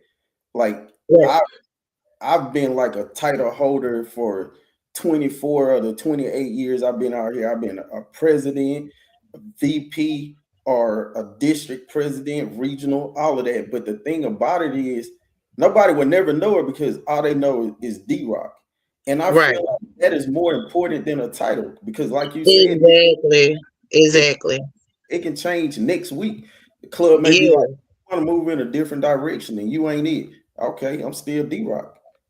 At the end of the day, I'm still a due paying member. At the end of the day. Derrick, you mentioned, and some of the prospects that come in and they've questioned you with your title and your motivation behind your title and how you show up. But you show up different. Like, you don't talk down to folks. You don't address people less than, right? And so, what do you want to speak to that part about this conversation about education? So this is what I learned, because my OG partner was chosen few for 20 years. When I first came on the set, I was his understudy. They used to call me Lil Worm. When I first came out, I was so bad. Like, he was like, you can't even carry my name. All they say is Worm. I had to change my name. That's how I became D-Rock, because I was a terror. I'm probably one of the longest prospects in Deuce's history. It's probably like 60, 90 days, maybe 120. It took me 9 months to get my rags for Deuces. But when I had somebody like sit me down and like actual like me, like see what it was about, like it changed my whole outlook on what the set was. And then when I learned what I feel like what took me so long was I didn't like nobody telling me what to do. So I adapted that to me as far as like prospects. I'm not going to do nothing to you that I didn't like that was done to me. Even though it was done to me, somebody has to change the norm. Because at the end of the day, you can't treat somebody like trash, and then when they get their rags, hey, brother this, brother that. You know what leaves a lasting impression? Oh, this mug had me washing his bike or picking up trash. He'll tell me, he'll be standing right by the trash can and tell me to go drop his plate in there, and he right next to the trash can. And it's crazy. I was in New Orleans last weekend, and I met two guys that was prospecting when I was in North Carolina. Man, them guys ran up to me, D-Rock, what's up? I said, nothing much, man. I said, who are you? Like, oh, I'm Lift and this Smith boy. I said, oh, man. He was like, oh, this is my lady here and this my property over here. And like, they was like, man, you remember when we was in North Carolina and you got into it with that other brother because you took the trash bag from my hand? I said, bro, like, that was me showing you that presidents pick up trash too. I said, I never forget where I came from. And I said, if I'm sitting out there picking up trash with you, you ain't gonna never have a problem with picking up trash. And I said, I'm creating a trend that should carry on to the next generation, because, man, I'm about to be 50 years old. I'm about done. I'm about done with this. 28 years, more than half of my life has been doing this. Like, I don't know when I'm gonna hang it up. I feel it's getting close, but I don't know when it's gonna happen. But I enjoy the culture. I enjoy meeting people. I enjoy like the conversation you have, because they look at you different when you pull up on a bike and then you got a whole different state on your back. Oh, you came from Nevada, you came from here, you came from there. They talk to you different. There's a different level of respect. Anybody can ride locally. Holla at me when you got to fill up your gas tank about 10 times. Then we'll talk. Exactly. Does that mean you riding? I've been known to cross a couple state lines, hit 4 corners a couple times. Call me the 48 state king. I hit that like 9 times. Before we get out of here, Prez, what do you want to say to a young woman, young lady who sees you ride by and like, you know what, I want to be a part of that. Like I want to, like, what do you want to say to that young woman? Always do your research. Always do your research. Find out about us. Learn about us. Hang around with us. Always do your research. You always want to make sure you know what you're getting into. Before I even go on a job interview, I go to their website and I want to know who they are. I want their background. I want to know how the CEO started, where they started from, how many employees they have, why did they start this company. So when they interview me, I will be more comfortable and confident in telling them what I learned by doing my research. I do my future sisters the same way. If you want to be a butterfly, you have to do your research. You got to understand why we wear these colors, why we have the butterfly, why we do community service every month. You need to know those things before you come talk to me or anybody in PCP, respectfully. So it's respectfully, I always make sure, please do your research. And once you do your research and you come back to me and tell me what you learned about, okay, come hang with us. Let me show you some more stuff. Let me show you how we do this. Let me show you how we active in the community. Let me show you why we travel here and go to these places. Because you took the time, because time is valuable. But for someone to take time to learn about who you are, that's the person that you want on your team. Hey, bro, before you log off, they brought someone else is in there. Caramel. She wanna okay, yeah, okay, I got it right here. All right, you're on the deck. You can come off mute. Don't be shy. I'm not shy. I apologize. I was greetings and salutations, beautiful people. How y'all doing? What's happening? How you doing? Hey, move. I'm talking. So my name is Carmel. I am the president of Iconics Motorcycle Club here in Baltimore, Maryland. Baltimore. Yeah, what's going on? I look crazy right now. I was actually over here trying to teach my son phonics. And I was listening at the same time, trying to make sure that I just held on to my ear was just holding on to everything that y'all was saying. So I apologize not being on video because I look like crazy right now. Your voice is good. Your voice is good. Yeah. What do you've heard the discussion? What do you want to say to the people in a space of some knowledge and understanding, even some comprehension and some self-revelation, so that they can apply these topics to their own life and find some peace? What do you want to say to that? I definitely want to piggy off the founder of the PCPD SC. Even though I am excuse me, I'm on the phone. Goodbye. Sorry. Even though I am I do have a motorcycle club, I definitely want to say definitely do your own research. Definitely do your own research, because I could tell you coming on a set and you being brand new, I could tell you that the sky's blue, but it's really sitting around being black. I could tell you that the men is this and they really that. Oh, the women out here, oh, they so nice and they friendly, and you get on a set and they so mean and nasty. How a social club supposed to be? How you call yourself a social club and you're not even social? You know what I'm saying? So you have to do your own research about the set as a whole and know your history, because if you don't, if you know your history, you know which direction you want to go in and which you want to do. So as a female being on a set and trying to be a pioneer with leading the set into better days. Because back then, I'm gonna be honest with you, back then it used to be fun. I don't know what to call it now, because now you bickering and arguing and over a lot of things, and it be the simplest things. And you got the she say, you got the he say, and then listen, and no disrespect, gentlemen, that's on this line. You got the men talking more than the women. Yep. And Respectfully. here go the pillow talk. We know.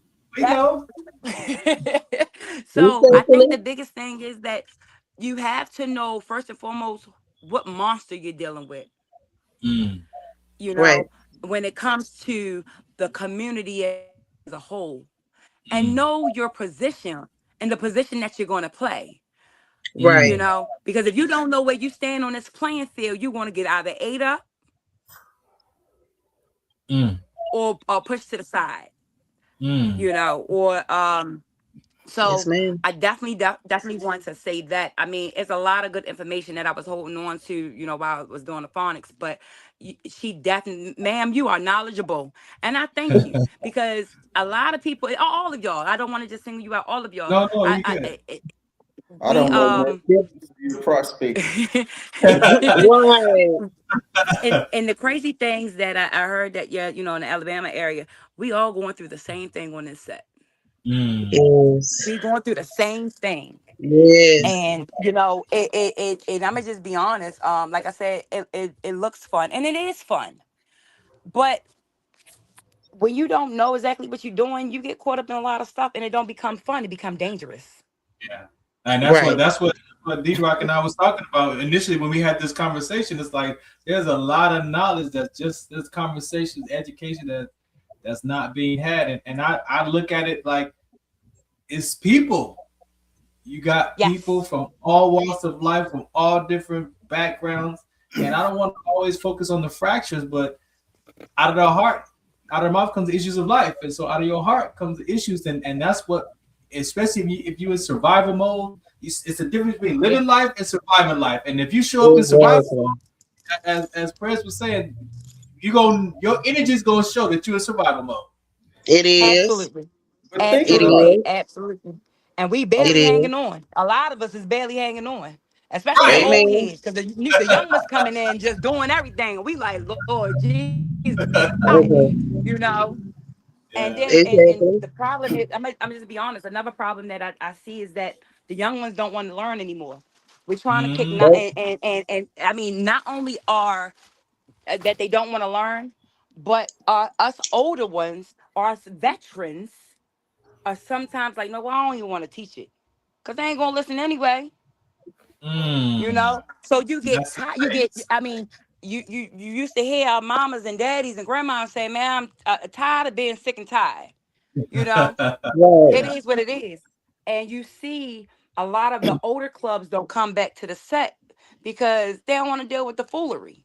And if you don't know protocol, you ain't gonna respect what's being said, especially. Only time they respect it is when it's coming from them OMs, the 1%ers, and the ones, the head busters. That's the only times when you respect. But when you got somebody that's knowledgeable, even I don't have to be an OM, I don't have to be a male to be knowledgeable, to tell you what the right and wrong is. And they don't want to hear it. But and then they become disrespectful. But people don't understand. Outlaws don't want to be outlaws. Yeah. Me personally, I have ran into some outlaws that had 9 to 5s, had banker hours, had ran into some outlaws that want to be the outlaws, and guess what? They working with the boys in blue.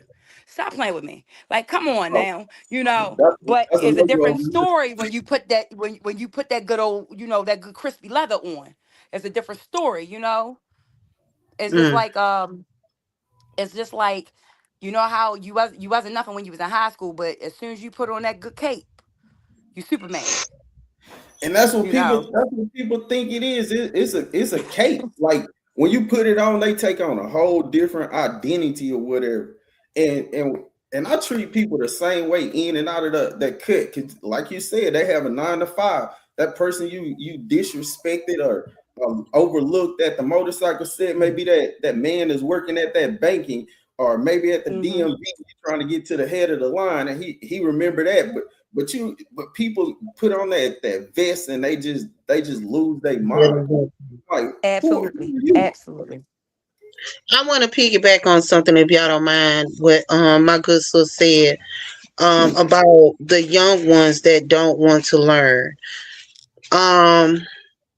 It's a scripture from Romans 12:2. It says, "Be not conformed to this word, but be transformed."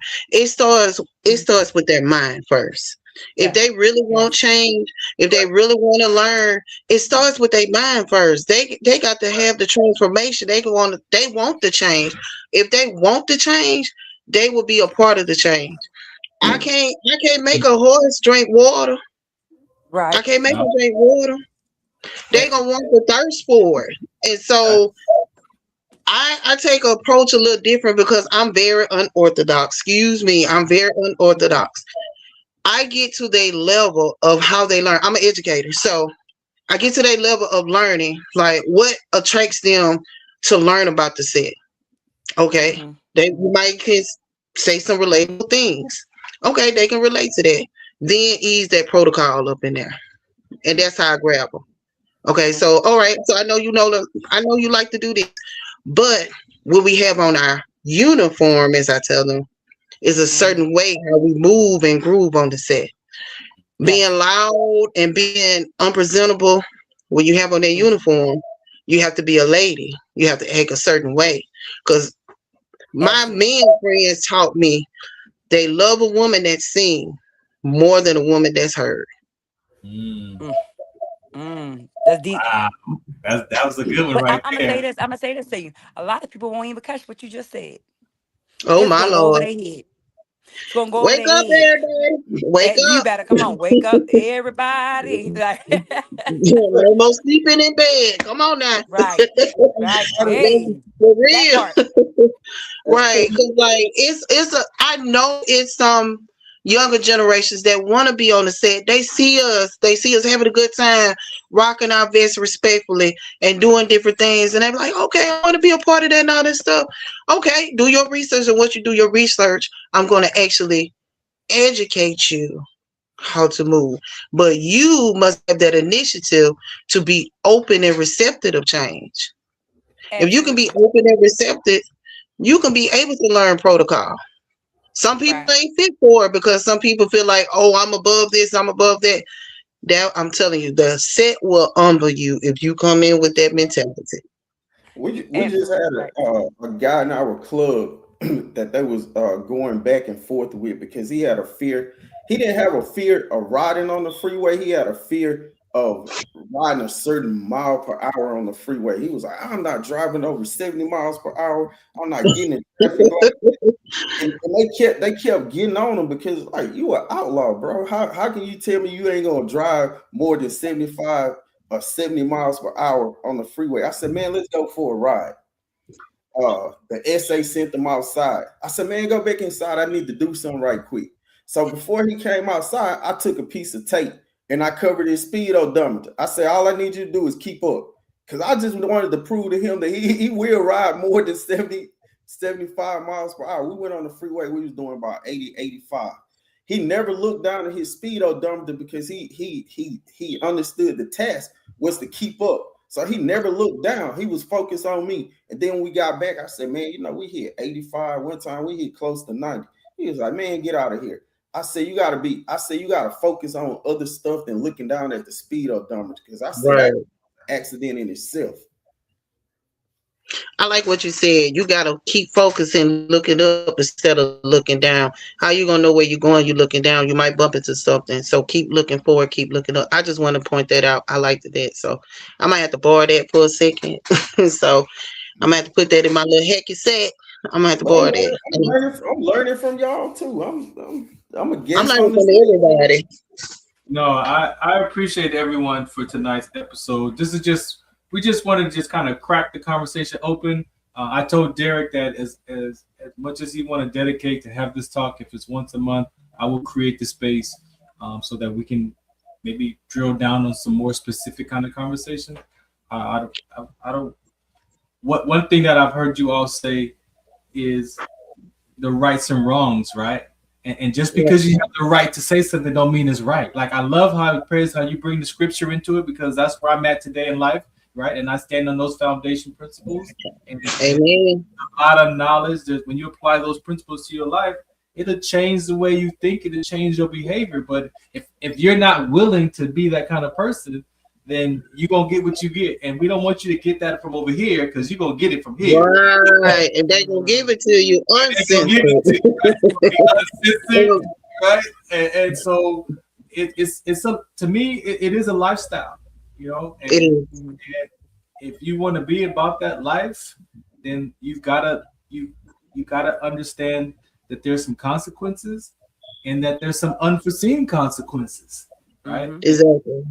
But that's in life. That's in the life that we live. In general. Not just because you got that cut on or that patch on, but if you pay attention to who you're being as a person, you can, being patient can save your life. Absolutely. Really can. Really can. Absolutely. I think real quick, I don't know who said it. Like I said, I was listening. I am the now new co-chairwoman that oversees the set here in Baltimore. So the motorcycle auto clubs, the social clubs, truck clubs. First female, kind of nervous about doing it. We just started. But we have implemented doing classes. Because everybody, even though you coming in and you're a president, do you know how to be a member? Do you know how to be a sergeant? Do you know how to be? You should be able to know all the positions, and if you're a good leader, you should be able to teach your club or your family members, you know, how to go into them roles or be the best president, if you know, like yourself. So I definitely want to say, whoever said that earlier, I think that would be something that we're trying to implement, that we are implementing now, where we sit down, we have a class, and we bring everybody together under one roof, even though the auto clubs and the social clubs may not move like the motorcycle clubs, but it's good information to know and have understanding. So when you are out there, you know how to move in decency and order. Right. I have a social club one-on-one class that I do. So I do have a flyer. So if anyone is interested, I do it on an open platform. Anyone is welcome to join. I do it on Mondays and Wednesdays. You can definitely get with me. I will post it on my page. I will send it to whoever I need to send it to. I do teach. I'm sorry, I don't teach. I educate sisters and brothers that's interested in learning the basic baby step of knowledge and protocol and positions and things of that nature. So if anyone is interested, I will definitely send you information. And if anybody is interested in learning about protocol and structure, I would definitely be more than happy to do it. All right. Well, thank you so much, Derrick. We good, man? Oh, Enough to get started. I really don't have nothing to say. I'm just waiting for the next time we get together. Okay. But, like what I learned out here was like being a president. Like you're there to serve your club. Your club ain't there to serve you. Right. Yeah. Well, with that said, ladies and gentlemen, thank you for hanging out with me today. Really appreciate you both. All welcome to come back. We'll put another conversation together so that we can further discuss this. If you can go back and think about some topics you want to bring to the table or some things you want to address, that we can just have a discussion. Nobody's trying to make anybody wrong or right. It's not about, you know, our opinions. This is about, you know, the military. This training is going to help me stay safe. This training is going to help me not just save my life, but my person that I'm next to, the person I'm riding with's life. Like we have to understand that there are some conversations that just had to be had. And unfortunately, this new generation, you know, that we birthed, because I got children too that, you know, right. Like, what did I miss? What did I miss? Did I miss exactly. You know, exactly. Did I miss teachings, or was I too easy on you in that space? But what I did learn is as a father, and there's a difference between being a father and a parent, right? And so some of the times that I was a father, I did relationship maintenance, and I did because I didn't know what to do as a parent. I didn't have those instructions, and so sometimes those could be the things that we're missing. We're missing that instructional piece versus just trying to figure it out on your own. And if you're not willing to get some of that instruction from some people who have the knowledge, then what are we doing? Or then who are we being? And you being upset and you being frustrated, or you being patient and calm? Like there's the ways that you can be that you can learn from us. So I appreciate everyone for their time today. So thank you for hanging out. Much love. Thank you. All right. So again, thanks for listening in. This is the Farron Dozier Show on the Military Broadcast Radio Network. We'll be back next week, so just make sure you stay tuned for that. You can reach me again at all the different platforms that we talk about for your sickle cell trait awareness, wdconsect.org. You can go there. For more what I'm up to in the community, farrond.com. LBI Solutions for that veteran. If you're interested in supporting veterans around the suicide prevention, suicide awareness, emotional intelligence, inclusion and exclusion as an emotional, not just an activity, you can reach us over there, LBI Solutions, Sports Collective on Sundays, the life of it, all that stuff that we're up to. You can find us, or at Farron Dozier, right there where my name is at Farron Dozier. You can find me over there as well. All right, until next time, just be encouraged. It is the new year. If you plan on going to exercise, make sure you just get a physical, go detox. Just make sure your body is ready for exercises, because as a sickle cell trait advocate, a lot of us don't know our gene status, but a lot of us have pains and aches, and we just think it's normal because I'm getting old. But you may need to just go and get checked out, have a physical done. And if you're not aware, or you've heard about sickle cell trait in your family, or you got a cousin or a brother that got the trait and you may not think that you have it, or you wasn't know, or you didn't realize, get tested, just go get tested. Hemoglobin electrophoresis, wdconsect.org is the website. Ask me some questions. I'm out of here. Shouts out to MB Radio. Again, you see that QR code right there. Go there, support the network. We appreciate all the contributions to help us veterans keep our voice and find our voice in this platform. Where else? Catch me on Sunday nights at KCA Radio, the Farron Dozier Show over there. Matter of fact, let me play that before I get out of here. All right. After this, there will be no more. This is Farron from the Farron Dozier Show, 8 p.m. Pacific Time on KCAA Radio, 106.5 FM, 1050 AM. Also streaming from the KCAA Radio.com website, the station that leaves no listener behind, and MBR Radio. That's right, MBR Radio on all their streaming platforms, including MBR Radio on Roku TV, Sunday nights live, 8 p.m. Pacific Time on KCAA Radio and MBRradio.us. The Farron Dozier Show. For more information, search farrond.com.